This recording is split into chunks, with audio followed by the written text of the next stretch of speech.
All right, Coach, I think we're ready when you guys are ready in the studio. All right.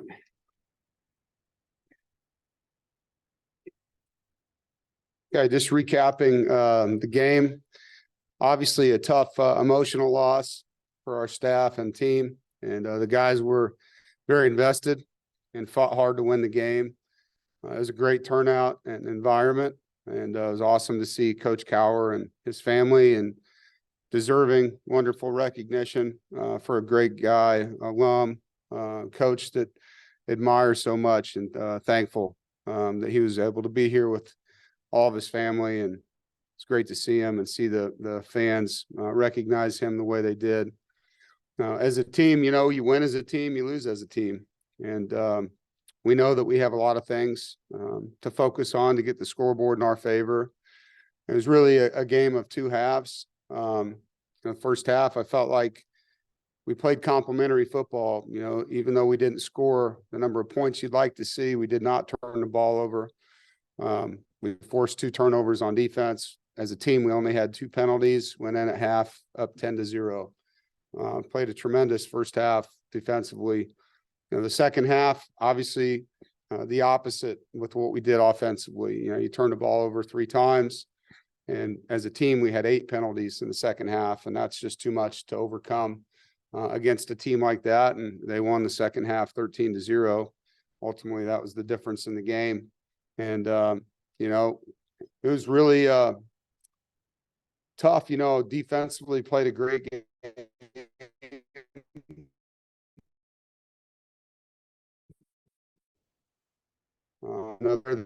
But offense coming in to hold them to 20 yards rushing, to dominate on third down, force 3 turnovers, get their quarterback out of rhythm, had 4 sacks, and at the end of the game had back-to-back end-of-game stops to give us a chance. You know, had the tough running into the kicker call, which took our timeouts from us, but they were still able to go out there and get us another shot. You know, from a negative standpoint on defense, obviously the couple deep balls that we gave up and then some penalties allowed them to get points. I thought our kickoff return continues to be exceptional with Julian at the end of 5 minutes left in the fourth quarter. And that was real close to going all the way. You know, Braden had a great kick to end the first half. You know, the negative was our punt coverage. Gave up a 26-yard return on a play where we didn't have very good hang time. But moving forward, we need to obviously perform better offensively, and everyone's a part of that dysfunction, and also everyone's a part of that solution. And I always start with that. You know, I think you can look at things from 2 angles. It always starts with me, and you know, as the head coach, I have to do everything I can to help the players, to help the staff. And that's really the trickle down from leadership. You know, it starts with me. And so when things aren't good in any area, I own that as the head coach. And then goes to the coordinators and the position coaches, and then the players have to go out and execute at a high level. And so, you know, I own that, and I look forward to fixing it, you know, with the guys and seeing Coach and I and his staff and these players. You know, what we've done well has been, you know, something that we'll continue to do well, but the things we haven't, we have to fix. And to me, it starts just playing together, and the chemistry offensively needs to be better. You know, we need to galvanize, and these guys like each other. They're good teammates. You know, it's a matter of just playing better together. What I like to call 11-man football. 11 is 1. First year in the system, you can see that, especially this weekend, we were disjointed. And playing in harmony with strain and focus, like that's what you want to see. And you do see that. Obviously, we're in our 3rd year in Tony's system on defense. We're in our 1st year in Roberts, and we're just not in the same areas right now. But we can get there, and I'm excited to help the team do that. It's clear that we need a spark on that side of the ball, and MJ Morris is going to take over as our starting quarterback, and he is ready to lead the offense. As I stated in the past when I was asked, it was my plan and our plan to redshirt MJ and allow him an opportunity to develop behind Brennan. But plans sometimes need to change, and the time is now because it's what's best for our team. And MJ's excited, you know, for the opportunity to lead the football team, and I do believe that he's ready. Brennan will be a great teammate to MJ, just as MJ has been to Brennan in his role. And Brennan has a role on our team. He's a very competitive, tough guy, and he understands this is what's best for the team right now and what's needed. I got tremendous respect for him and what he's gone through, and I don't think people really pay attention to those types of things. 2 weeks ago, we played a very emotional game at UVA, a place where, he was the quarterback for a long time and went through the tragedy that was there a year ago, and then came back to our stadium and just didn't have a good game. And that happens sometimes. But for what this team needs right now, it needs a spark. And I do believe MJ can be that for our offense. But let me make this clear, changing the quarterback, everyone has to be better. This isn't throwing Brennan under the bus and pinning it on him. It's the opposite, it starts with me, and I own that. Everyone has to be what changes. The chemistry is about everyone, and playing well around the quarterback. I've always said this, I don't care what side of the ball you're referring to, it starts inside out. When you play well from the center of your offense all the way out, that's where we got it. Starts with the center, then it goes to the guards, then it goes to the tackles, then it goes to the tight ends, the running backs, the receivers, everyone playing in a concerted effort and harmony with whoever that quarterback is, and when your protection is really good, then the plays, or the run blocking is really good, then the plays look better. And so we got a lot to improve on. And I'm excited for the opportunity to go and prove it, and I think the cohesion and the chemistry and all that's going to come. It's a challenge. If there's one thing that I would pride my program on, this program on, and myself on, is persistence and resiliency and grit. Like, those are things that are just part of our DNA. And though the results aren't what people and what we wish we had at this time, there's a lot of games, a lot of weeks, a lot of football left. And so, 8 weeks, 7 games, plus the postseason. If we're fortunate to earn our right to continue to play, we're going to take it 1 week at a time. And this week's all about finding a way to beat the next team, which is Marshall, an undefeated team, a team that has very athletic quarterback, talented runners. Their running back's a dynamic player. The receivers are always skilled. We've played Marshall and watched them for a long time. Know several of their coaches, got a lot of respect for how hard they play. They're tough guys. Their defense is ranked in the top 25. And last year they went to Notre Dame and won. We know that we're going to get their best. They've already beat Virginia Tech this year in their 4 games. And so we got a lot to work on, and excited about the challenge and the opportunity. Look forward to being home. I hope our fans come back and do the same thing, show up. They were great in the second half. Coming back from the parking lot after halftime was awesome to have a full stadium, and I know our team appreciates when we get that kind of support. Questions? Ethan. Coach, what did you see from MJ Morris during practice so far this season and fall camp that made you comfortable giving him the starting quarterback job? Well, I mean, he has come ever since he's been here. He's come to practice with great energy. He's always done that. And so each week, since Coach and I's got here, you can see him growing in the offense. That part is now second thought to him. In the spring, he was learning it. Now he knows it. But he's always been an encourager, to guys around him, and he's got a positive outlook. And, the way he can throw the football, obviously, he can do that pretty well. So there's certain things that, he brings to the table. But, I think more than anything right now, it's just he's in a really good headspace. He's excited. And I think that's the spark that we need. Jaden. Hey, Dave. So I have seen some comments from longtime Wolfpack fans, some of whom have said they're giving away their season tickets because they're so disappointed with how the season has gone so far. How would you respond to them as you move forward with the season and with some of these lineup changes?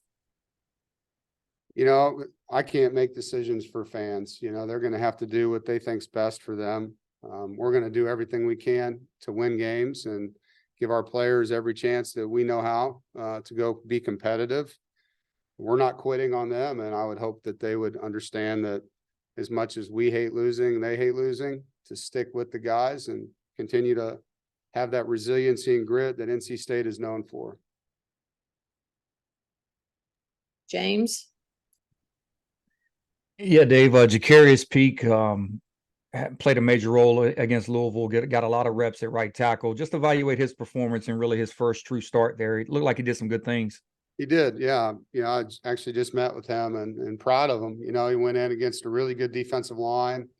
And I thought in pass protection, he did extremely well. There's a couple things fundamentally he can do better, anticipate things. In the run game, he's a guy that strains on the line of scrimmage. He's very athletic, and he's got a great energy about him. He plays really hard. He practices really hard. So it was great to get him that experience.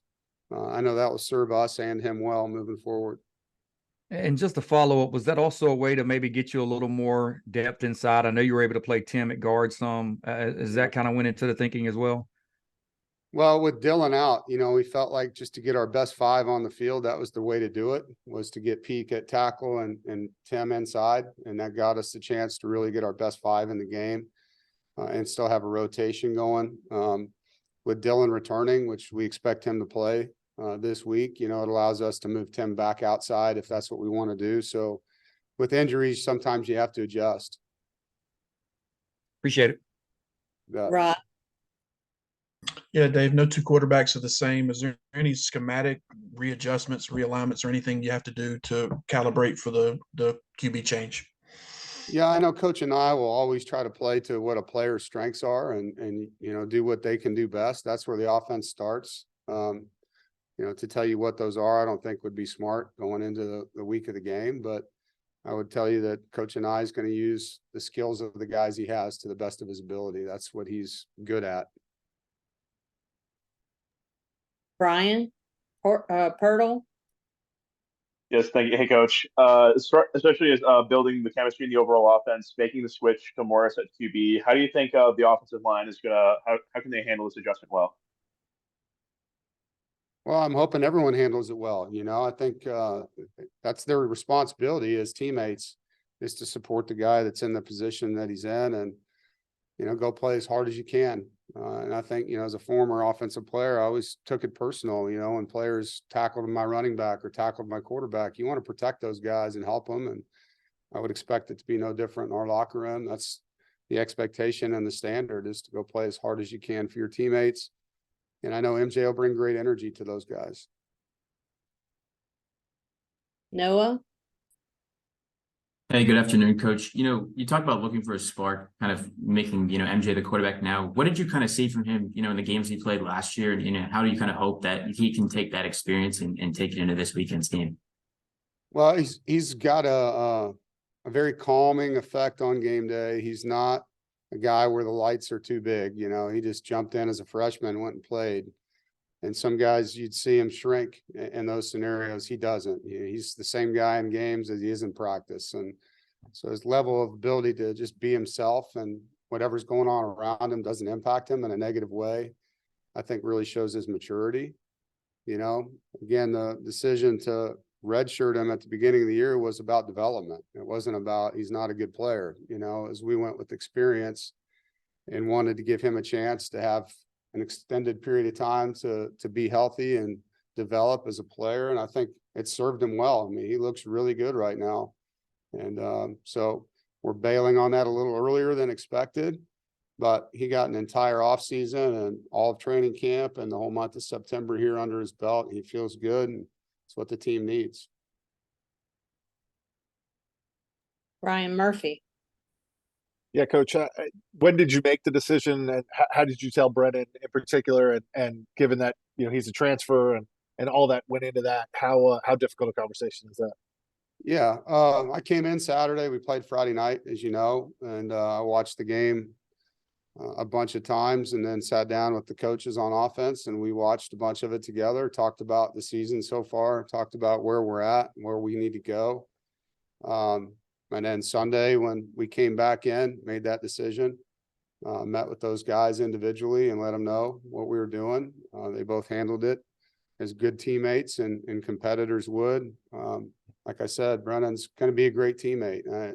He handled a very tough conversation as well as he possibly can. I think my respect for him has always been high because he's a super competitive dude, but he is an excellent teammate. And so he handled it as well as you could hope. And you'll see that. You'll see him leading. He'll be on the sideline cheering guys on throughout the game. And if he's needed to play, he's going to play. And he'll come in and play hard. He's the backup at this point. Yes. Thank you. Noah? Yeah, I should, follow up on that. Does making this move now, when you have Marshall this week, kind of help make it easier for MJ's transition rather than, the following week having, Clemson and Miami kind of right there? Well, the following week we play Duke, but I don't think it matters who we play. I don't. And I think you're discounting Marshall by saying that. I mean, this is a top 25 defense we're playing this week.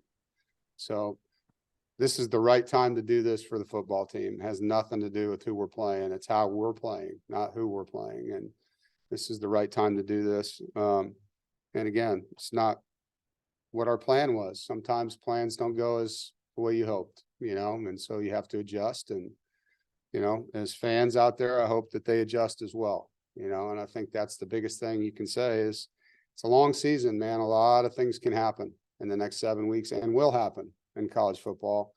So hang in there, be faithful, cheer hard, and get excited. And we're going to continue to do everything we can here to put our best foot forward as a program. And I would hope that our supporters do the same. James? Dave, you mentioned watching the game back, and obviously you said not all of this was on the quarterback. Where are some other areas offensively you felt coming out of that game you really need to get better? Yeah, I think everywhere. I think everywhere. The protection at times, and that goes on a lot of people. It's not just the O-line, and sometimes it's the D-line doing a better job. But there was a lot of times in that game where he couldn't sit in the pocket and throw, and he was running for his life. And then there was times where he had good protection, guys weren't open, and then there was times guys were open with good protection, and he's able to throw the ball, sometimes successfully, sometimes not. And I think just all of that playing together, it's a function of having good protection repetitively over time so that you trust your pocket as a quarterback, and then your running back's a part of that protection, or sometimes your tight end's a part of that. Sometimes it's the timing of a route, like the guy's supposed to break the route off at however many yards and he doesn't, or you expected him to release inside and he released outside, or vice versa. Like there's a million things going on at once while that defense is coming at you as a QB, and I just think the chemistry of it all has to be better for it all to look right. When you watch our defense, you see guys in sync. And when you watch our offense, we're not. And that's the difference right now, and so we've got to get in sync. And there's lots of things that go into that. So I said, the quarterback's always the guy that everyone points at. It starts at the head coach, then it goes to the coordinator, then the position coaches, then the quarterback, then everyone else. And like all of us are the ones to blame, and all of us are the ones to fix it, and so I don't think you can just throw anybody out under the bus in this as a reporter. Like, we need to get better, we all know that, and we're going to go get better, and I'm excited for the opportunity to do that. Pirtle? Hey, Coach, still year one of a nice offense, as you mentioned. How valuable is it going to be to still have Armstrong on the sidelines, still helping guys learn the ins and outs of the system? Can you say that again? I'm sorry. No, that's all right. You mentioned earlier, still year one of a Coach and I system. How valuable is it going to be to have Armstrong's continued there on the sidelines, helping guys learn the system? Yeah, no, look, he knows the offense well. He's been through a lot as a player. He'll be a great sounding board. He'll have energy down there for guys. He'll cheer guys on. So he's going to be a good teammate down there. I guarantee you that. And I know that he'll do a good job helping MJ and the other guys around him. Ethan? Coach, I apologize if you've already addressed this and I missed it, but is there any plan to appeal Sean Brown's targeting call? Yes. So we've submitted the paperwork through the league office and they turn it in, and then eventually we'll find out, can he play in the first half or not? Right now, we just don't have an answer. Got it. Thanks. Rob? Yeah, Dave, from a coaching perspective, when you have to make those moves, how difficult is it? Obviously, you develop feelings and regard for the young men that compete for you. How hard is it to sort of cross that bridge? Yeah, it's hard. Like we all know why anyone transfers and has 1 year left. Like they want to finish out and have a great year. And like I said, this is a guy you want on your team. He's tough, man. He competes his butt off and he puts his body on the line every week and runs through people. And he's a good guy. He is. He's just a good person. And so whenever you have to have tough conversations with anyone who does everything he can do and works really hard and it's just not going well, that's not easy for anybody in life, right? And so speak to him from the heart, tell him you love him, and this is what's best for the organization. He understands that. Like he's a great guy. And so, but to answer your question, yeah, I mean, delivering hard news as a leader is never the fun part of the job, but it's also a necessary thing. You always have to choose what's best for the organization at the end of the day, and I've had to do that through my tenure here in a lot of different avenues, whether it's staff, systems, different things. 3 years ago, we switched from a 4-down to a 3-down defense. And there's a lot of, why are we doing this? Well, it's really paid off. We're playing really well. Sometimes you make decisions that really work out and they don't just happen overnight. It takes a little bit of time to get the things in place. And so that's where we're at. We're evolving. I've been saying that since training camp, that this is going to be an evolution and it's going to continue to grow. Hey, following the Notre Dame loss, when you spoke to us on Monday, you described the locker room as angry when you guys were reviewing the tape and kind of reviewing the loss. How would you say the mood of the locker room was yesterday when you discussed the loss and kind of their motivation and their perspective going into this week's prep? Yeah, I think it was different. I think in the Notre Dame loss, it was a 3-phase loss. I felt like in that game, all parts involved didn't play complementary football for each other. In that game, we scored 24 points, which obviously we would have loved to have had the other night, and there was spurts in that game where the defense would go 3 and out, the offense would get field position, not take advantage of it. And then the offense would go score to get us back in the game. And then the defense would give up a touchdown. Like we just didn't play well as a team, even though we had spurts where we played well, different from the Louisville game. The defense played a good game. Aside from a few deep balls, played a really, really good game. So you had one side of the ball that was frustrated because they did everything that they could probably do. And the other side that, failed is how they felt. And so when you get into those, it's really a tough loss, because one side doesn't get the joy from how they played and the other side is mad that they didn't live up to what the other side needed. Like our kids care about each other that way and they don't want to let each other down, so, it is a proud group of guys that wants to play well as a team and it's fixable, and so that's the thing now is you look at the pieces that are there and you're 3-2, you got 7 games left. And the only thing that matters is winning the next game. And you just find a way to do that. And then you get to the next week. All right, how can we win this one? And you just 1 week at a time. And that's where we're at. James. Yeah, Dave, at receiver this past week, Terrell had a good game for you. Previous week, you saw KC. Feels like there's a different guy every week, but no one's really kind of putting weeks on top of each other. How would you evaluate that position? Yeah, I think you're right. I think KC's been our most consistent on offense in that position. We just had a hard time connecting with him in this past week's game and something we have to do. We have to be able to get him the football. I was excited. You've heard me talk about Terrell, that he's practiced well, and we're waiting for him to kind of get going. And so it was good to see that happen. He's one of our faster players, and that'll be a good confidence thing for him. But yeah, I think for a quarterback to know where guys are at, Julian Gray is a guy that's had some big catches this year. Keon had one in Notre Dame. We need to play better collectively and be more consistent. inside, outside, all of that. And, you know, the chemistry that with MJ will be a big part of this. Noah, you want to finish us up? Yeah, kind of going off of that, you know, at Virginia, you talked about, you know, wanting to see more consistency from the running backs kind of in the run game. Where have you kind of seen, you know, like how has it kind of, you know, struggled to find that in the last couple of games just from your running backs in that part of the game? Yeah. You know, we're averaging over 5 yards a carry, taking the VMI game out of it, just in our Power 5 games in the tailback room right now. We need to have more consistent, probably play calling in the run game that way to get those guys a rhythm. I know Robert's talked a lot about that. You know, I think he's trying to figure out or feel out the best way for the O-line with Dylan out. There's been a lot of change, you know, when you look at that. And so the O-line piece with guys moving around, the tight end room had guys moving around. We need to settle in the run game.